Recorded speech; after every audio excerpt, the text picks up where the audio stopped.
Годинава која изминува, односно 2022 беше една година која што беше доста убава за Дом на култура Злетовски рудар од Пробиштип. Ќе кажам дека за прв пат после повеќе од 10 години се отворија вратите на киносала Рудар. На 30 март го имавме свеченото отварање, каде што гостини беа националниот ансамбл Танец, една преубава вечер на емоции која што долго време ќе ја паметиме. После тоа следува многу настани во киносалата Рудар, односно започнавме со гостување на театарски представи, имавме повеќе театарски представи изминатава година.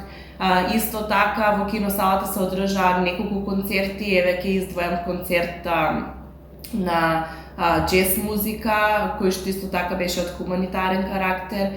Ќе кажам дека имавме и концерт на класична музика, хорна. Ќе споменам дека салата се наполни со дечињата од детската градинка за нивниот патронен празник.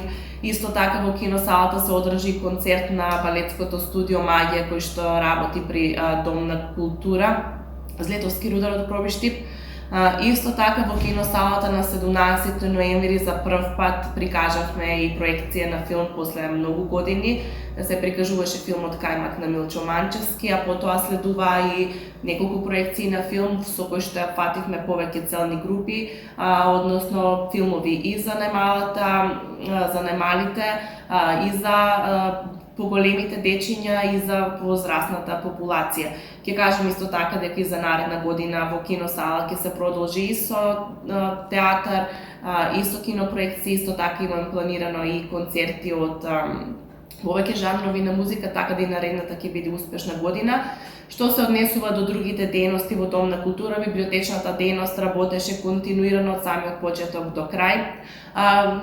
Набавувавме нова литература се со цел да им излеземе во пресред на читателите, кои што ги има во доста голем број во библиотеката.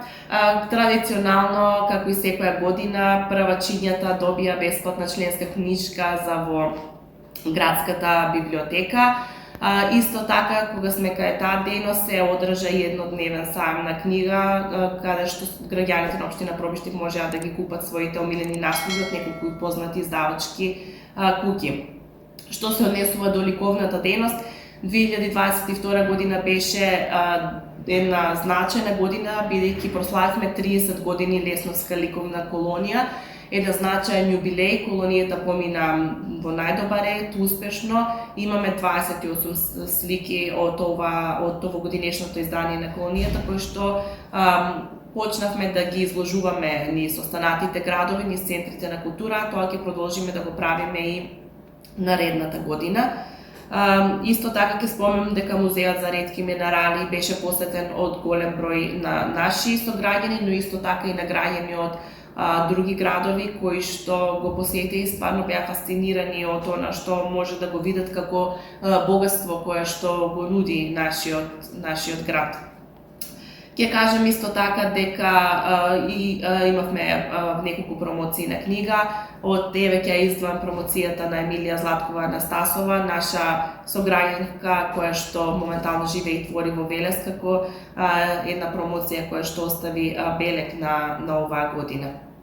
Што се однесува до одржувањето, до техничките услови, она што е исто така новитет е дека од оваа година го реновиравме салонот при Дом на култура, така да имаме и уште една нова сала каде што сега ќе одржуваме помалите настани.